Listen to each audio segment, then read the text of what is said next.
1000 mijlen hier vandaan ligt aan de zee een oude stad, hij is vergaan.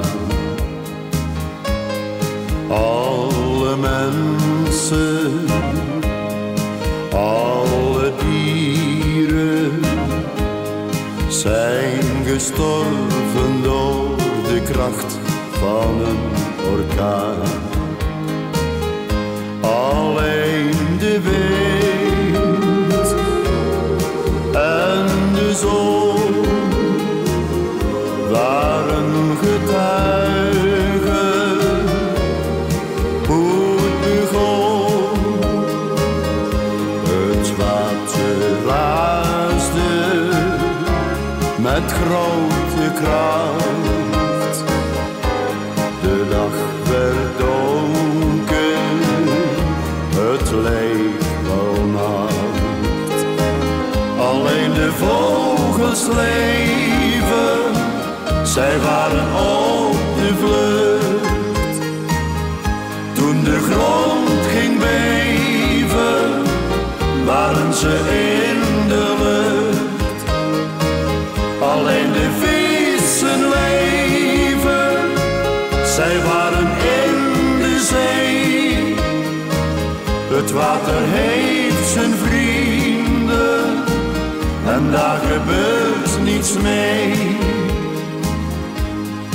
Maar één kind is blijven leven in die nacht vol woeste golven en geweld.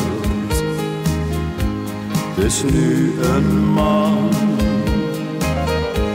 met droeve ogen, als hij het angstige verhaal aan mij vertelt.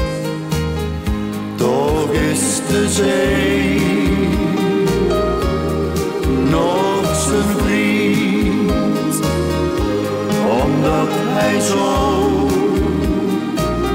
zijn brood verdient.